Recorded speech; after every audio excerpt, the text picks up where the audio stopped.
So I think it's fair to say the 2020s have been pretty rough for Disney so far. Creatively speaking, they're at an all-time low, and the majority of their original animated movies have been absolute failures, with the only exception being Encanto, which is probably the only good movie to come out of them in the last couple of years. There have definitely been more misses than hits in terms of original films. Raya and the Last Dragon was pretty mid, nobody watched Strange World, and Wish was an absolute disaster, flopping in the box office despite being a celebration of the 100-year anniversary of the company. Due to this, Disney has decided to focus more on their existing IP rather than producing original stories, so about 80% of what they've put out has been a remake, a sequel, a remake of a sequel, or a prequel of a sequel of a remake! Cause who needs vibrant and expressive 2D animation when you have hyper-realistic lions? And that definitely isn't a new problem. It's been a thing for well over a decade at this point, but with basically every project announced at D23 last year being a remake, spin-off, or sequel of something Disney owns,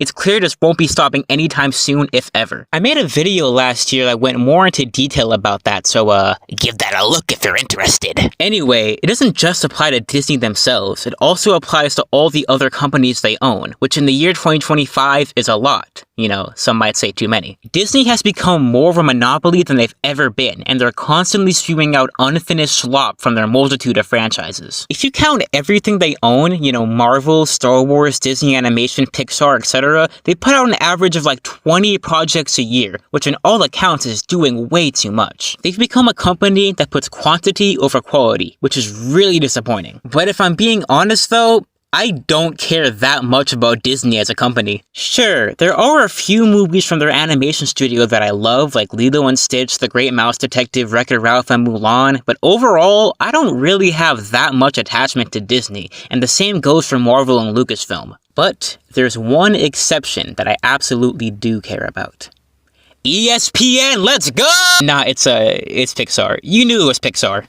Unless you can't read. Ever since I was little, I've always loved Pixar. They were my absolute favorite animation studio, and I would rewatch their movies over and over again. Pixar is the first thing that really gave me an appreciation for the art of animation and filmmaking in general. They pioneered 3D animation, with Toy Story being the very first feature-length film of its kind ever released. And they would end up dominating the late 90s and the entirety of the 2000s by putting out classic after classic for 16 years straight. Seriously, putting out 11 movies and all of them being good is unheard of in terms of any other film studio ever. There aren't any sinkers in this run of films somehow. Even Cars, which isn't as beloved as the rest, I'd still consider to be a pretty decent movie. And even a movie like Up, which I don't even like that much, I can appreciate for its place in animation culture. Toy Story 3 was the final film in what most refer to as the golden age of Pixar, with their next movie Cars 2 unfortunately ending that streak. And ever since then, Pixar has been pretty hit or miss. They've definitely put out a few classics like Inside Out and Coco, but they've never gotten back that consistency and quality control they had back in the 2000s,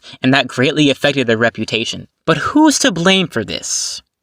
Disney. It's 100% Disney's fault, but we'll save that topic for another day. Nowadays, Pixar is going a very similar route as every other Disney property, in that they're focusing more on adaptations of existing IP, which I must admit is understandable from a business perspective since the 2020s have been horrible for Pixar financially. And since Inside Out 2, which was actually pretty good surprisingly, was their highest grossing film in half a decade, they're obviously going to be incentivized to produce more sequels. So yeah, things aren't looking too good for Pixar in terms of creativity and originality, but a few years ago, things weren't like this. As a matter of fact, just a few years ago, things were looking up for Pixar, and they were going in a really promising direction, which took the form of 3 movies they put out from 2020 to 2022. 3 incredible movies that brought new light into the company, but ended up being financial failures. These 3 movies are what I like to call Pixar's most overlooked run. In the year 2020, something happened. I don't really remember what happened, but everyone had to stay inside, which meant we couldn't go to the movies anymore, which meant that movies that were supposed to come out that year were either postponed or put on the streaming services. And Disney was doing this a lot. They would take all the content they had and put it straight onto Disney+. With some of them, you'd have to pay for early access, but for the Pixar movies, they'd just be plopped there one day. And since anyone who was already paying for Disney+ could just watch these movies for free, they didn't really do Pixar any favors financially. And with them all being being labeled as Disney Plus originals, they were basically never given a fair shot. So because of this, people often overlook this very short era of Pixar, as well as the movies that came from it, as if they were just some low-budget TV originals. But that couldn't be further from the truth. These were fully fledged animated movies that were made for theaters, and they were all original, and they were all really good. These movies were Soul, Luca, and Turning Red. And in order for me to explain why these movies deserve much more credit than they get, I have to go through what makes these movies so good in the first place. Starting, of course, with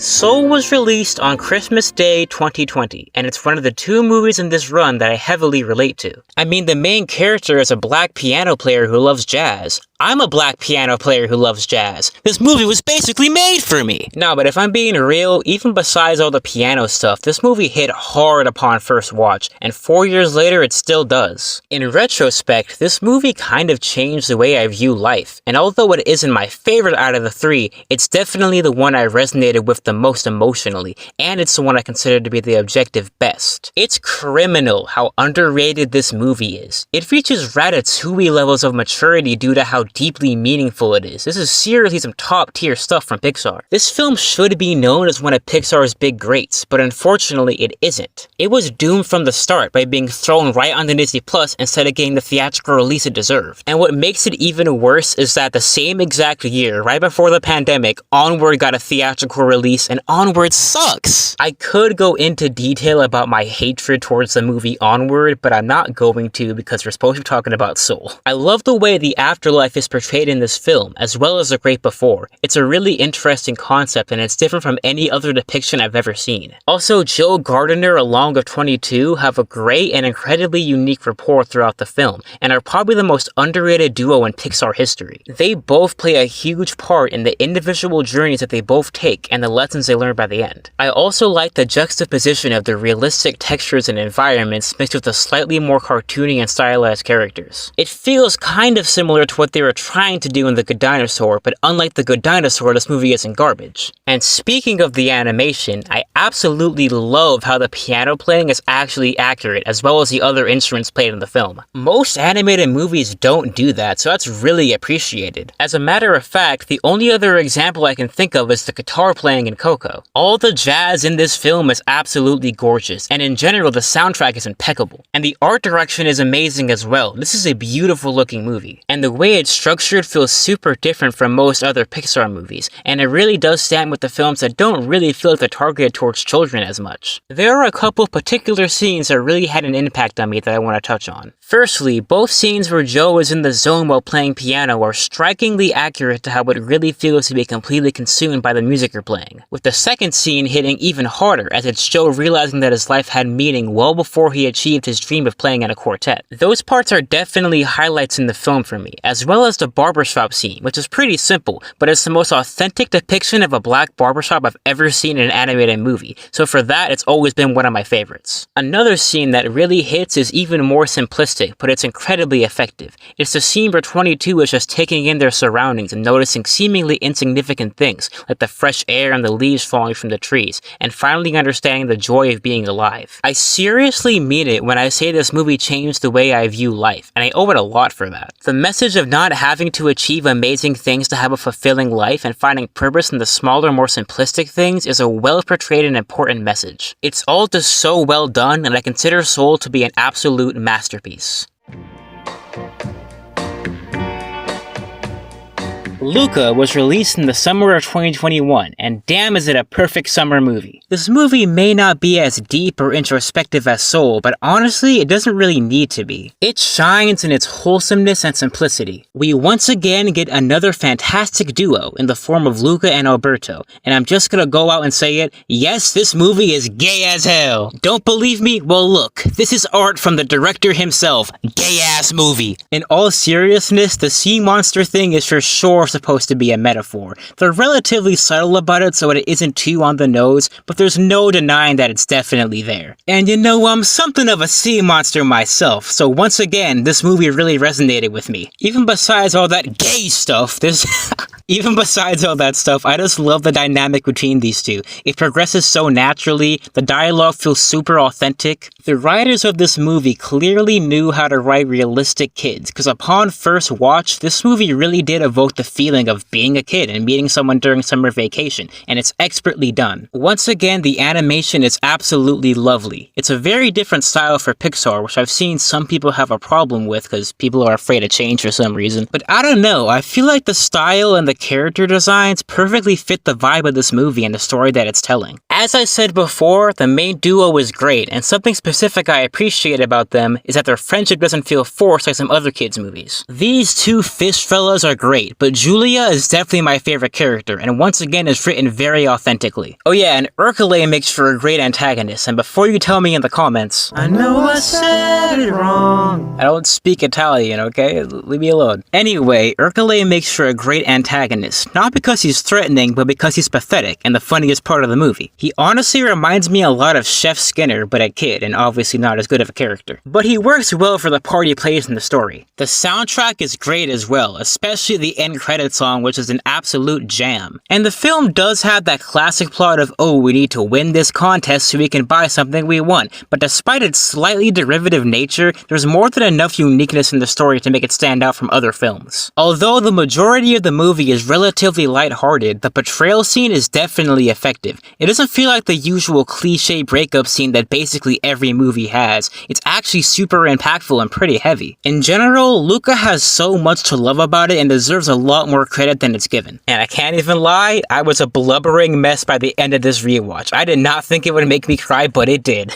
And it wasn't like a little bit of a tear up or anything, no, I was full on choked up by the ending, even though I've already seen it like 3 times. Oh yeah, also, by the time this movie came out, theaters were already starting to open up again, so I don't really get why this was a Disney Plus exclusive, but I digress. Let's get to the final film in this run.